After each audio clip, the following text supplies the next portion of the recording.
Bonjour, dans cette vidéo, je te montre comment réparer tout type de carte d'alimentation, quelle qu'en soit la marque de la télé. On s'en fout de la marque de la télé. Donc, je te montre les techniques, les secrets, comment réparer tout type d'alimentation à découpage. Alors, je te conseille de regarder cette vidéo jusqu'à la fin. Et n'oublie pas de t'abonner pour ne pas rater les prochaines dépannages en carte électronique. Salut particulièrement tous les abonnés, tous ceux qui sont abonnés. Et je te salue aussi toi qui vas t'abonner sur cette chaîne. Pour que nous puissions partager. Ce thème, c'est comment réparer tout type d'alimentation à découpage. Donc ce matin, nous voulons voir comment nous pouvons réparer tout type d'alimentation à découpage. Nous savons que ça fait quelques temps que nous avons créé cette chaîne de réparation électronique et nous avons créé plusieurs vidéos de réparation des cartes électroniques. Alors j'ai pensé à créer une communauté où nous pouvons nous retrouver et partager nos expériences en dépannage, nos défis. Juste à côté de la chaîne, tu pourrais y aller et participer et être engagé dans cette communauté. Alors dans cette communauté, nous pouvons nous exprimer, poser des questions, partager les défis qu'on rencontre, souvent sur le terrain, les défis, les problèmes, les difficultés. Donc là-bas, je réponds à toutes les questions. Voilà, tu peux te joindre à cette communauté et y participer activement. Nous savons que l'alimentation à découpage est un composant essentiel dans un appareil. Elle est vraiment essentielle dans un appareil. Donc sans une alimentation, l'appareil ne va pas fonctionner. Tous les appareils qu'on peut voir aujourd'hui, tout type d'appareil électronique, la base c'est l'alimentation.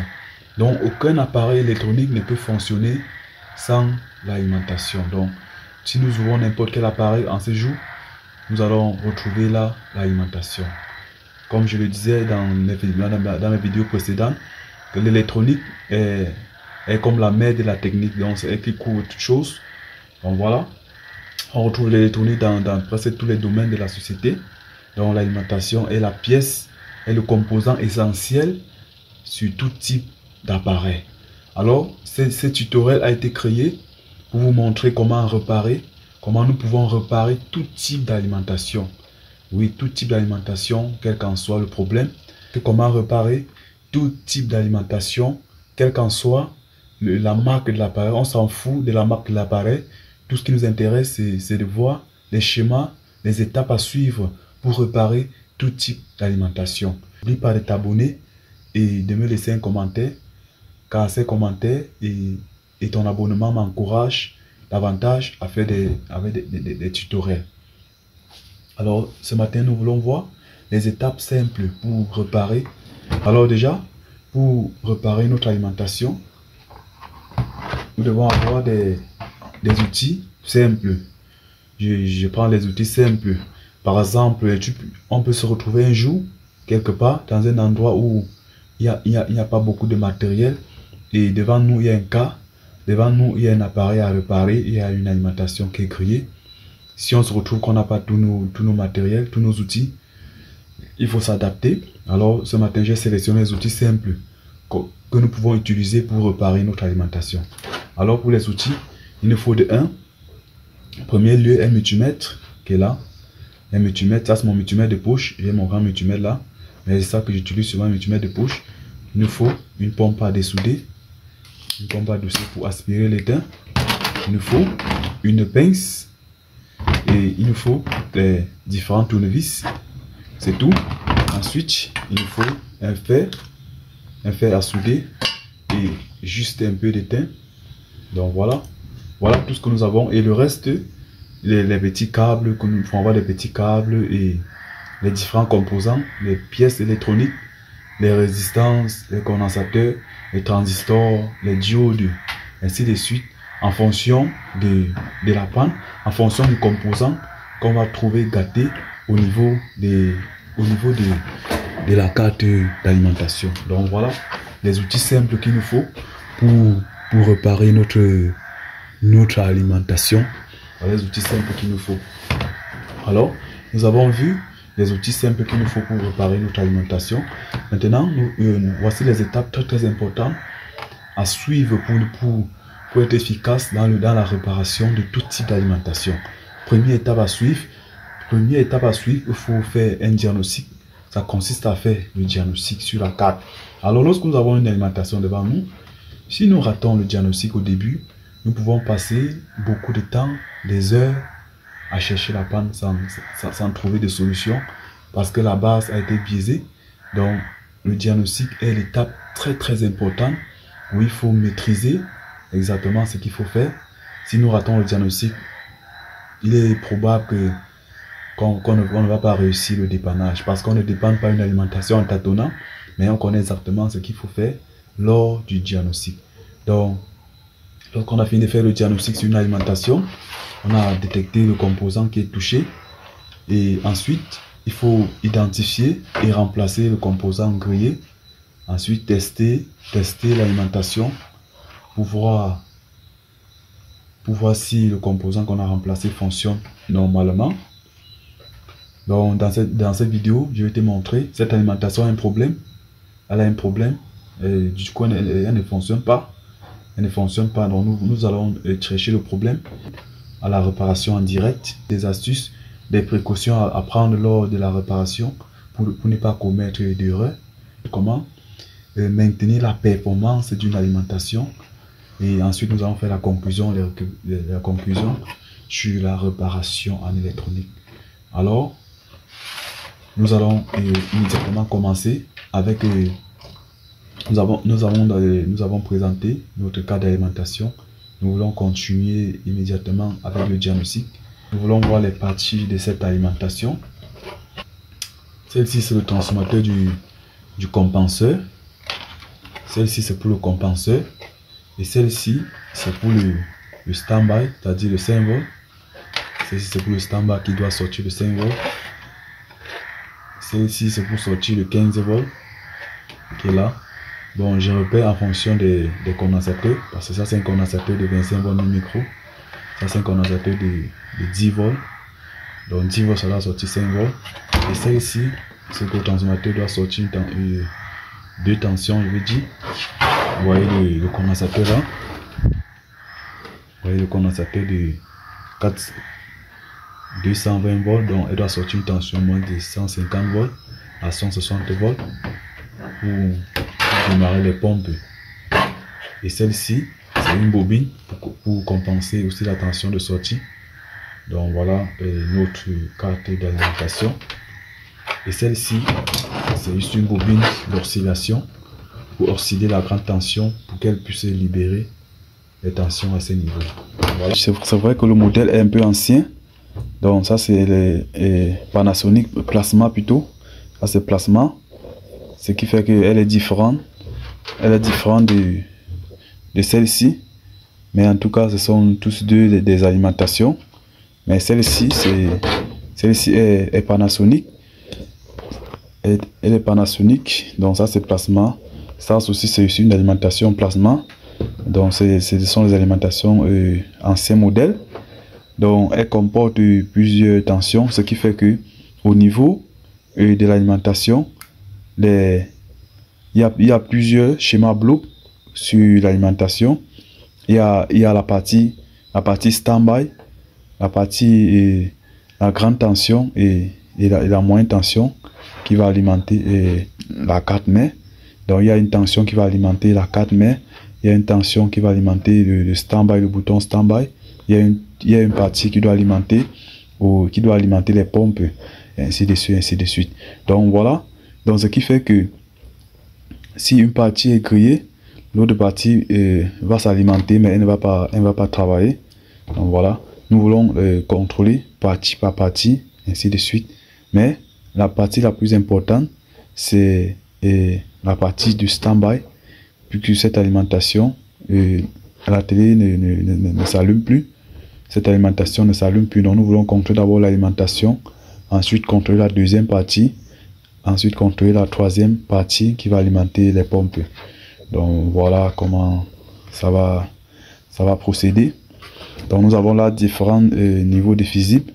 Nous avons plusieurs fusibles au niveau de la carte. Et lorsque je suis là, j'ai le premier fusible. Là nous avons le premier fusible qui est là. Voici le deuxième. Voici le troisième fusible. C'est-à-dire le fusible rond. C'est un fusible. ce fusible-ci doit alimenter ces petites pompes de diode. Donc là, ce n'est pas un circuit, comme vous voyez. Ça, ce n'est pas un circuit, c'est un pont de diode. Vous voyez là, le plus, le moins. C'est-à-dire, lorsqu'elle reçoit la tension là, j'ai deux causes, et puis elle redresse, elle envoie le plus, elle envoie le moins là. Donc, c'est ces petits circuits qui doivent alimenter cet oscillateur et ce condensateur pour pouvoir libérer la tension de 5 volts sur ces condensateurs. Donc, c'est comme ça que ça fonctionne. Et à ce niveau, nous avons là l'autre fusible qui doit porter la tension à ce niveau, la tension de 450 volts pour alimenter ces deux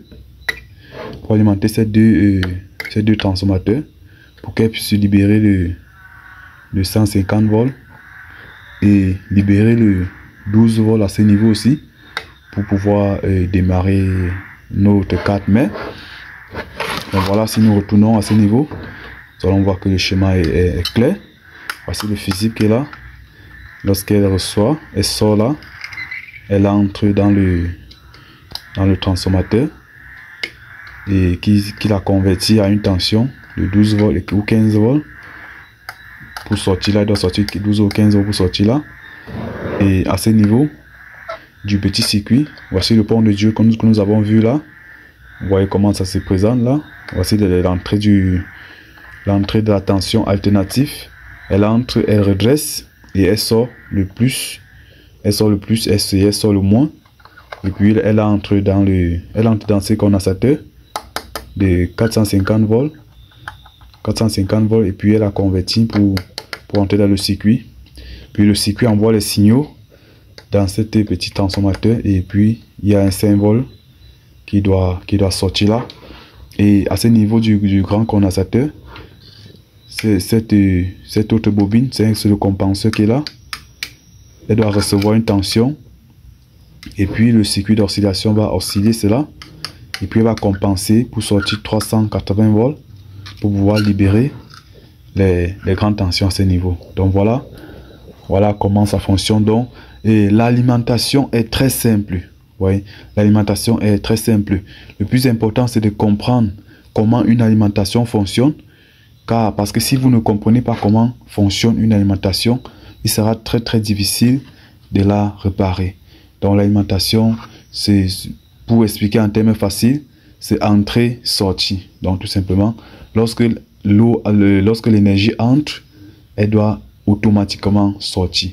Donc si la tension entre et ça ne sort pas, c'est qu'il y a un problème, il y a quelque chose qui bloque que l'alimentation ne sorte pas. Donc voilà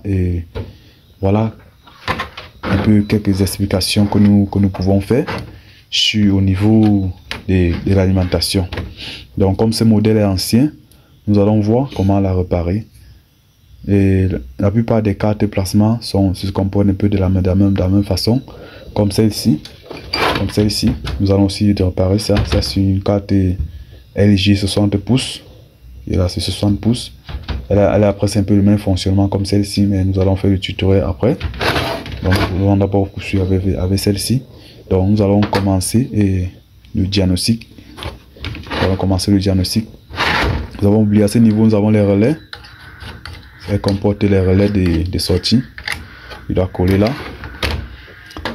Et plusieurs composants de diode. Donc nous allons commencer par tester.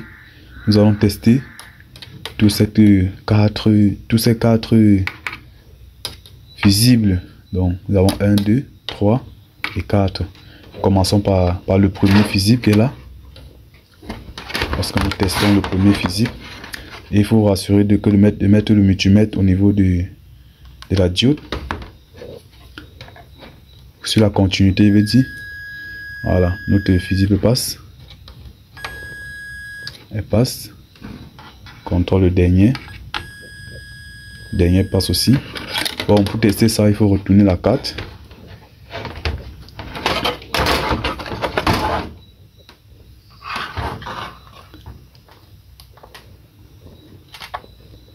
Voilà, je constate que celle-ci ne passe pas. Vous voyez, celle-ci doit sortir là pour alimenter à ce niveau. Donc elle ne passe pas. Elle ne passe pas du tout. Mais je ne dois pas m'arrêter. Je ne dois pas juste conclure que le fusible est coupé. Il faut que je sache exactement qu'est-ce qui a bloqué ça. Donc, nous allons vérifier à ce niveau pour voir s'il n'y a pas de court-circuit à ce niveau, au niveau de l'alimentation. Rappelez-vous, dans ma vidéo précédente, qu'un fusible ne se coupe pas au hasard. Un fusible se coupe parce qu'il y a eu un problème. Donc, nous allons contrôler là. Le condensateur n'est pas en court-circuit. Nous allons contrôler les... Donc pourquoi? Donc là, nous avons, vous voyez là l'insigne de la diode. À ce niveau, nous avons l'insigne de la diode. Et lorsqu'on teste, nous constatons qu'elle passe en court-circuit. Alors, on va retourner pour voir exactement pourquoi elle passe en court-circuit. Effectivement, c'est une diode qui est là, mais elle passe en court-circuit.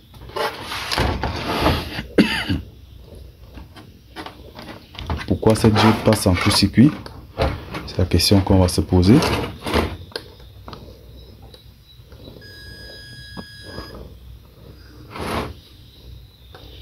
Bon, effectivement, c'est la raison de passer en court-circuit puisque celle-ci, lorsque nous voyons sur la carte, c'est cette transformateur. Elle passe à 2 bornes. Donc, elle doit passer là les 2. Elle doit passer aussi là les 2. Elle doit passer ça les 2. Donc, c'est cette bobine, c'est cette 2 pattes de transformateur qui va faire passer en court-circuit. Donc, la diode n'est pas gâtée. Donc, c'est un pont qui est là. Donc, la diode n'est pas gâtée. C'est juste un pont qui est là. Parce que si nous démontons, nous allons constater qu'elle ne passe pas. Il n'y a pas de court-circuit. Nous allons un peu essayer de la démonter pour voir.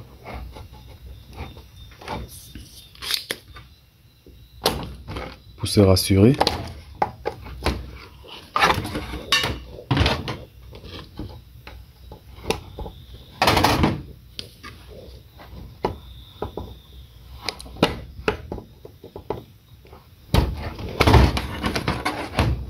Et essayer d'isoler au niveau de la carte.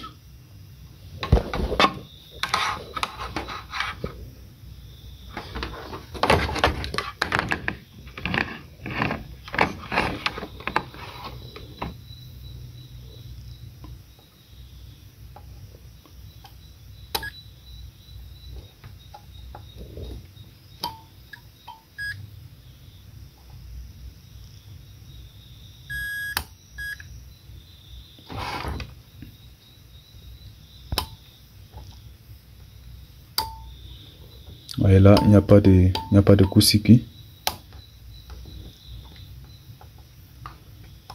Il n'y a pas de court-circuit. Donc, cela signifie que ça vient au niveau de la carte. Donc, ça vient de là. Et cette bobine qui passe, lorsque tu testes la diode, elle ne passe pas. Donc, elle est comme une céramique. Elle ne passe pas du tout. Mais ce n'est pas ça le problème. Pas ça le problème, même sans cette diode, ça peut toujours, même si on descend, on laisse comme ça pourra toujours fonctionner puisqu'il y a des impôts là. Donc nous voulons poursuivre avec le diagnostic. Je dois contrôler le circuit. Comment faire pour détecter ces circuits grillés? Si c'est, nous allons contrôler là. Bon, je vois que la résistance du circuit est encore en bon état. À 540, elle varie. Bon, c'est pas un problème. Elle est encore en bon état. 540, elle varie. 540, c'est bon. Et ici, je teste encore là. 518. Voilà. Elle varie encore en bon état.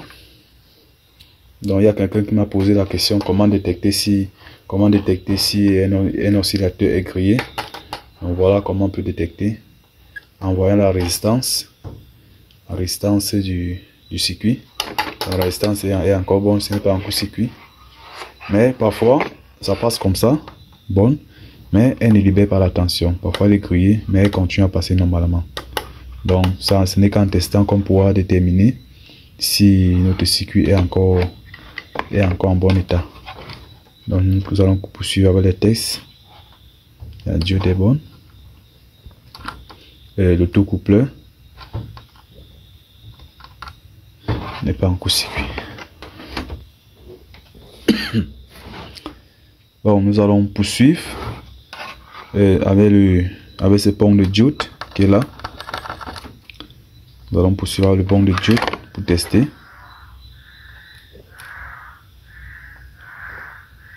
Le pont de diode passe. Il passe normalement.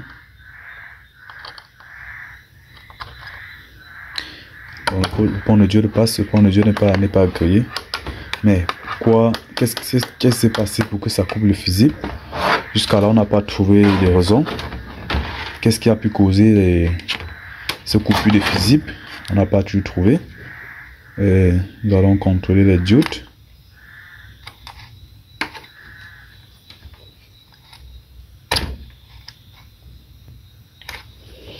Il doit changer de polarité.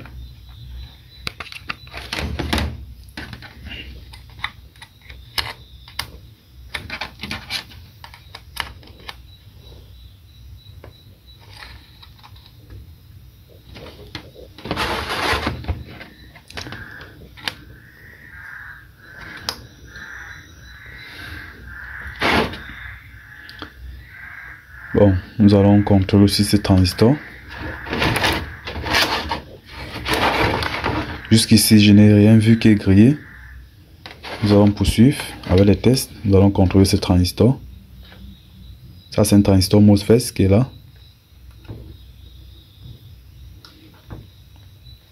Donc, elle doit passer juste d'un côté.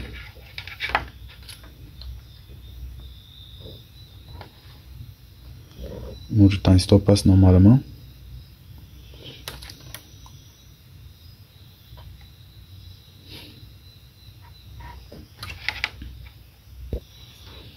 Le transistor est bon. Et nous allons contrôler l'autre diode. Le premier pont de diode là. Voici le premier pont de diode.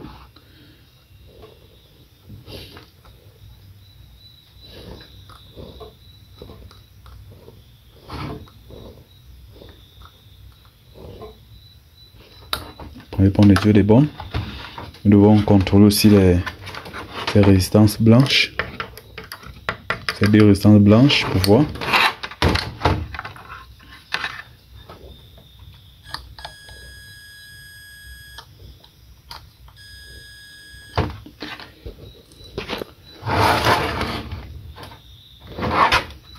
Bon, toutes ces diodes fonctionnent. Bon, jusqu'à là, je n'ai pas trouvé. Je n'ai pas trouvé de problème là, à ce niveau. Nous allons un peu aller un peu à la sortie du transformateur. Voici la sortie. Nous allons contrôler les différentes diodes de sortie. Voici la première diode de sortie. Parce que si cette diode se garde aussi, elle peut refaire un retour là et griller. Voilà, ce n'est pas grillé.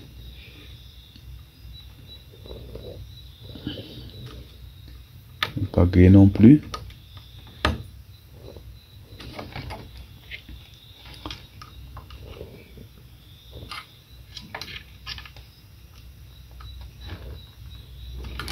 Jusqu'à là, ce n'est pas grillé. Bon, nous allons essayer de contrôler aussi les différentes. Vous voyez ces petites résistances qui sont là. Ces petites résistances. Parfois, ça peut nous causer des problèmes. À ce niveau, nous avons les résistances physiques que nous avons négligées. Je n'aime pas tester ces résistances. Donc, nous avons 3 résistances physiques alignées là. 3 résistances physiques qui sont là. Vous voyez, ce sont les résistances physiques. Donc, il doit passer en continuité sur le multimètre qui est là. Donc, nous allons les contrôler tous, les 3. Parce que même si une résistance se coupe, ça peut aussi causer une panne. Ça peut faire lâcher une alimentation comme ça. Donc, je rappelle que ces alimentations sont très sophistiquées et sont les alimentations intelligentes. Lorsqu'il y a moins de problèmes, elle va sauter pour limiter les dégâts. Et donc, voici les 3. Au niveau de la 4, voici les 3 résistance qui est là.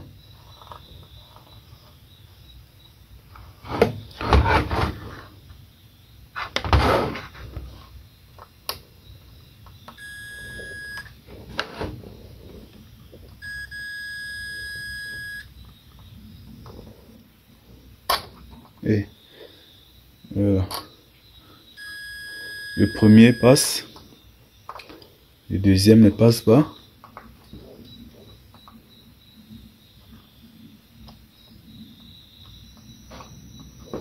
Et même le troisième ne passe pas aussi. Qu'est-ce qui peut se passer? Vous voyez, le premier passe. Les deux derniers ne passent pas. Bon, nous allons d'abord brancher notre alimentation pour observer quelque chose. Nous allons d'abord la brancher pour observer.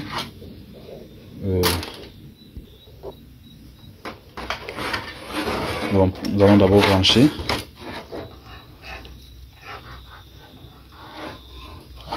À ce niveau.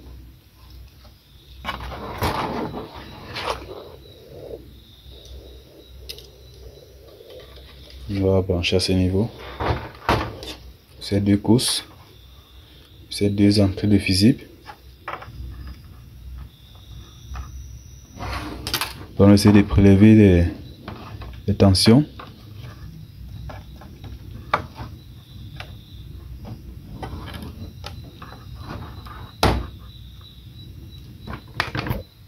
Et je vais la brancher.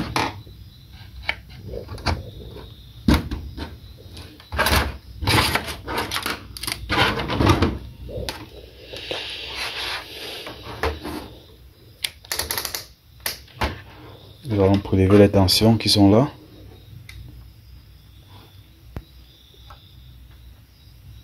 Voilà, j'ai 237 volts. Bon, nous allons vérifier si la tension circule.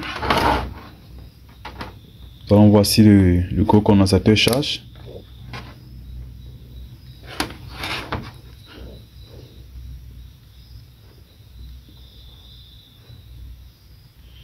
Oui, le co-condensateur ne charge pas. À ce niveau.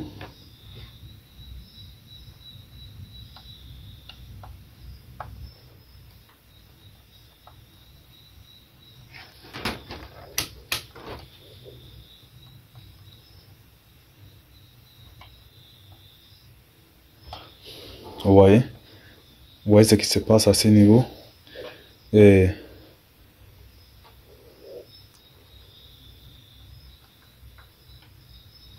les deux diodes ne sont pas alimentés.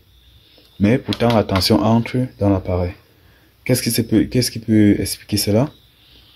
Cette première diode qui doit alimenter le stand-by n'est pas alimentée parce que ce fusible s'est coupé. Mais l'autre, ce fusible n'est pas coupé. Mais jusqu'à là, cette diode n'est pas alimentée. Cette pompe de diode n'est pas alimentée. Nous devons avoir une tension de 220 volts là. Pourtant, à ce niveau, nous avons 200 volts la tension stable, la tension d'entrée. Alternatif 238 volts. Mais à ce niveau, nous avons aucune tension qui est là. Il n'y a aucune tension là. Et vous voyez, ça ne frappe pas. Donc il n'y a pas de tension. Mais à ce niveau, il y a la tension. Si je touche là, ça va vraiment me vibrer. À ce niveau, il y a la tension. Mais à ce niveau, il n'y a pas la tension. Ici, il n'y a pas la tension. Il n'y a pas la tension parce que ce fusible est coupé. Donc voilà un peu comment ça se passe. Je vais débrancher. Je vais expliquer un peu ce qui se passe ici, le phénomène qui se passe là.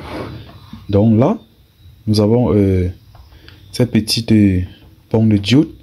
Elle joue un rôle très très important. Tant que ce circuit n'est pas alimenté, celle-ci ne sera pas alimentée. Donc tant que ce circuit n'est pas alimenté, cette pompe de diode qui est de ce côté ne sera pas alimentée. Pourquoi? Parce que lorsqu'elle sort le 5 volts à ce niveau, ce 5 volts retourne dans le relais. Cette 5 volts contourne, c'est-à-dire elle contourne la carte, elle vient là, elle envoie une tension de 5 volts au niveau des relais. Voici ça. Voici les deux relais qui sont là. C'est les deux relais qui sont là. Donc, c'est cet petit transformateur qui alimente ces deux relais. Et lorsque ces deux relais vont coller, c'est là où cette pompe de diode sera alimentée. Donc, voilà comment, voilà un peu le schéma. Donc, si nous contrôlons, nous allons voir qu'aucun 5 volts n'arrive là. Aucun 5 volts n'arrive au niveau des relais. Nous pouvons brancher pour tester. Donc, normalement, nous devons avoir une tension de 5 volts au niveau des relais. Si nous mettons la masse là, nous allons constater qu'il n'y a aucune tension qui entre là. Vous voyez, il n'y a aucune tension qui entre au niveau des relais. Donc voilà, nous allons procéder d'abord par remplacer ces résistances qui sont coupées, parce que c'est le seul composant que j'ai détecté qui est grillé là. Le reste des composants sont bons. Donc ces deux résistances qui sont là, donc ces deux résistances, c'est le fusible.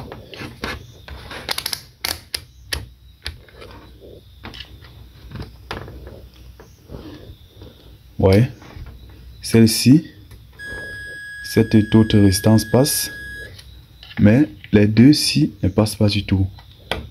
Ces deux résistances ne passent pas.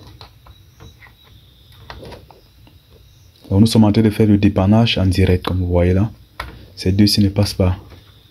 Vous voyez, c'est la résistance d'origine, elle ne passe pas. Donc nous allons d'abord les démonter.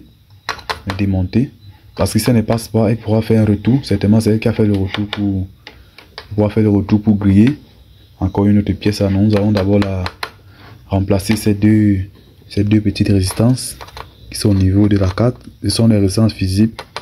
Donc il doit passer à 0 ohm, 0,0 au niveau du multimètre. Donc, nous allons démonter ces résistances pour les remplacer avant de mettre quelconque fusible.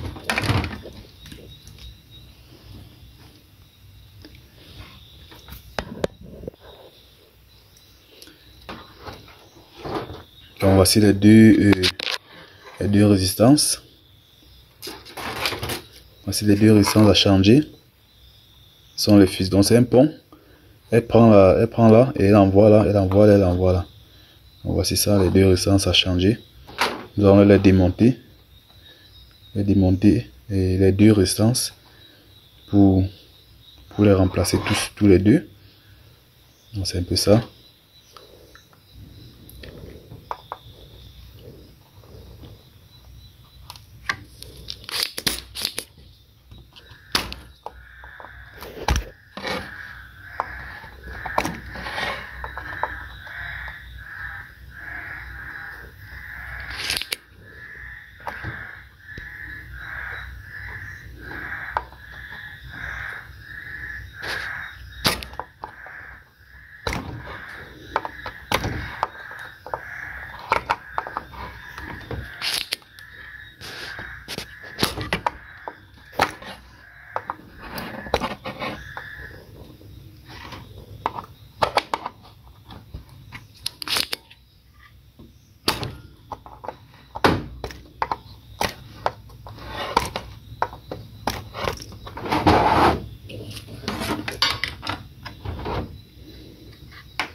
Donc, vous voyez là au niveau, vous voyez les couleurs, c'est une résistance fusible.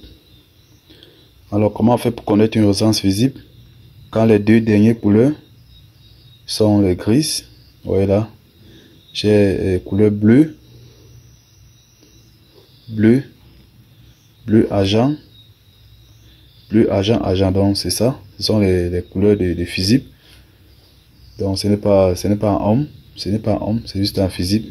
Ce n'est pas ohm ni en kilo, mais c'est juste les résistances fusibles. Donc les deux c'est la même chose. Vous voyez, bleu, blanc, couleur argent. Donc c'est bleu, blanc, argent. bleu, blanc, argent, argent, c'est le fusible. Celle-ci c'est bleu, blanc, argent, argent, c'est toujours le fusible. Ça sont le fusible. Lorsque si vous ne maîtrisez pas le code des couleurs, ces deux petits restants vont pouvoir vous bloquer dans une alimentation. Donc il faut maîtriser le code des couleurs, des résistances. Et tu pourras voir dans la vidéo, j'ai fait un tutoriel sur le code des couleurs des résistances. Ce sont mes premières vidéos, donc tu pourras t'y rendre et regarder, maîtriser le code des couleurs des résistances pour ne pas faire d'erreur lors des dépannages. Donc nous allons chercher ces deux résistances pour pouvoir les remplacer. Lorsque nous allons remplacer ces deux petites résistances qui sont là, nous allons remplacer ces fusibles ou mettre un pont là et effectuer encore un test pour voir si le symbole va sortir à ce niveau. Donc voilà, nous cherchons d'abord le fusible. Donc voici, j'ai pu trouver une résistance. Donc je vais mettre une fois ça là, cette résistance qui est là. Si nous testons ce niveau, nous allons constater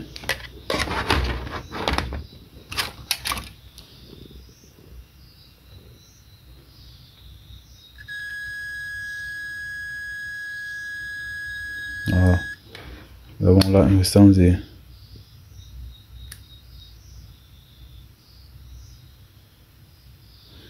lorsque nous regardons derrière la carte, c'est juste un pont qui passe. Donc c'est deux restants qui doublés. Donc juste un pont. Elle prend là et elle communique ici. Donc voilà un pont. Juste un pont. Donc ça c'est doit mettre là à ce niveau et là. Voilà comment je vais planquer cette résistance et ça va fonctionner. Donc je dois mettre là. Au lieu de mettre les deux, je préfère mettre un seul. Donc je mets là à là.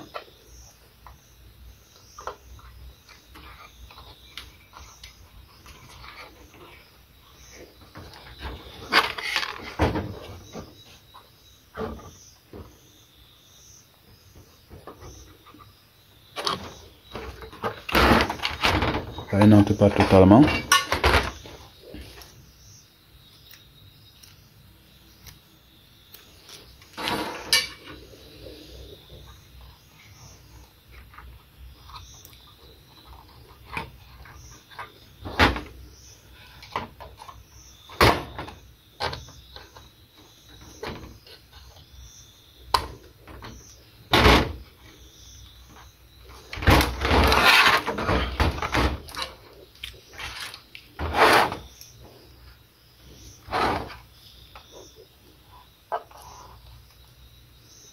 J'ai déjà fixé, juste soudé.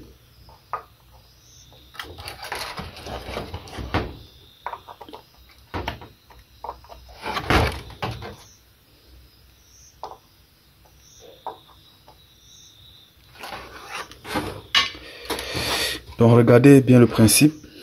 Le principe c'est la même chose.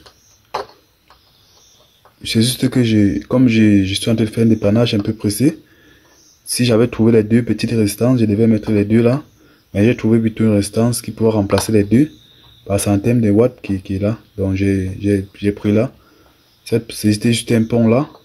Donc le plus important, c'est ces deux courses. Vous voyez comment elle prend la tension là. Sur cet émetteur de transistor. Elle prend là. Et elle envoie là. Et elle ressort. Conduit une tension là. Donc celle-ci n'est pas nulle part. Donc c'était juste un pont qui est relié.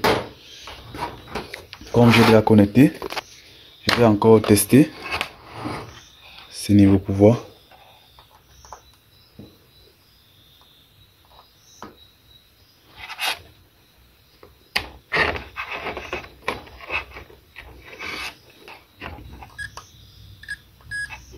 Là maintenant ça passe. Donc si je teste là à partir d'ici, elle passe. Première résistance passe. La première passe. et la deuxième passe. Donc, prends là pour envoyer à ce niveau. Bon, il nous reste maintenant à mettre une ampoule là pour tester. Je vais commencer à tester par une ampoule. Là, s'il y a un choc, elle va me signaler. L'ampoule, c'est pour être plus prudent.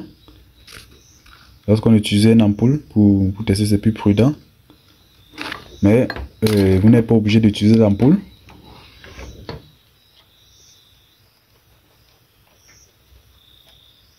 C'est juste la prudence que nous voulons faire pour ne pas avoir d'autres problèmes. S'il y a un choc un peu plus élevé, l'ampoule va me signaler. Donc je dois brancher.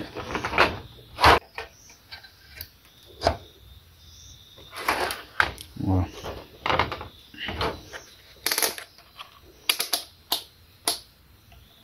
Il faut mettre ici.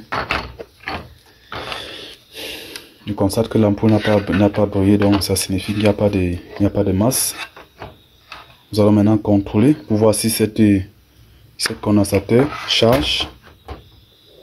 Nous allons voir si ce condensateur charge, c'est celle-ci.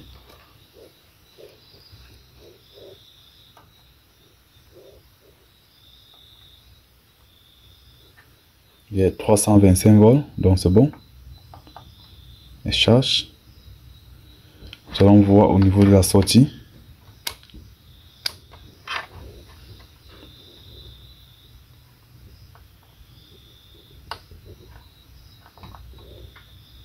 Il y a une tension de 5 volts, donc c'est bon. Donc là, ça engraine. Je peux maintenant enlever l'ampoule. Je rappelle qu'on n'est pas obligé d'utiliser l'ampoule. Au cas où vous n'avez pas l'ampoule, vous pouvez juste mettre directement le fusible, puisque là, on avait contrôlé devant, il n'y avait pas de court-circuit. Donc il n'y a pas de risque. Il n'y a pas de risque. Pour faire un fusible, nous allons chercher un petit fil, comme celle-ci. Nous mettons juste quelques fibres là. On choisit 2 fibres comme ça. Et puis on va rouler. Puisque si nous mettons un gros fil au niveau du fusible, lorsqu'il y aura un choc, le fusible ne va plus se couper. Et ça va pouvoir causer d'autres pannes plus graves. Donc on peut faire mettre 2 petits fibres. Comme celle qui était là.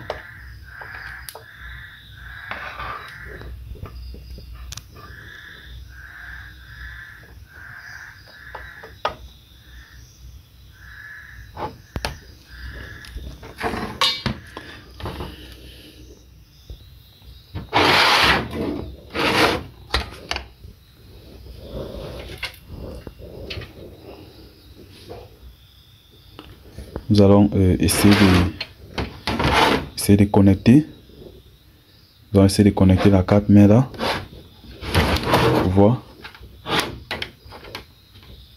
Puisqu'il faut que la carte mère soit là pour que ça puisse déclencher.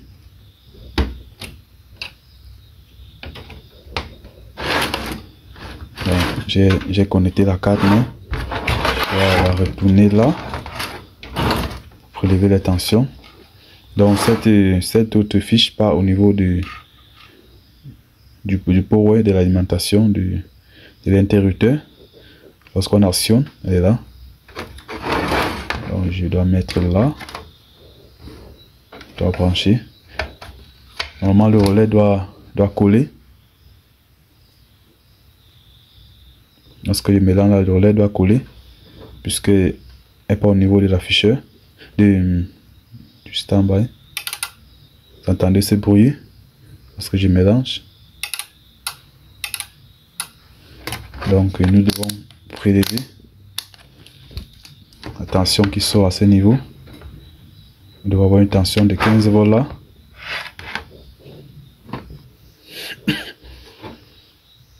Donc nous allons prélever pour voir si le 12 volts ça pour alimenter la carte.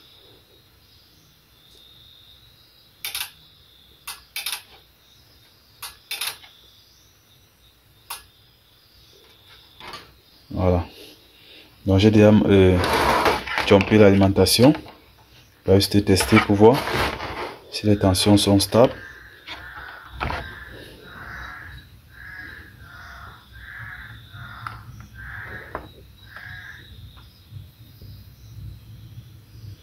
Là j'ai 15 volts. 15 volts me sort là stable, c'est tout.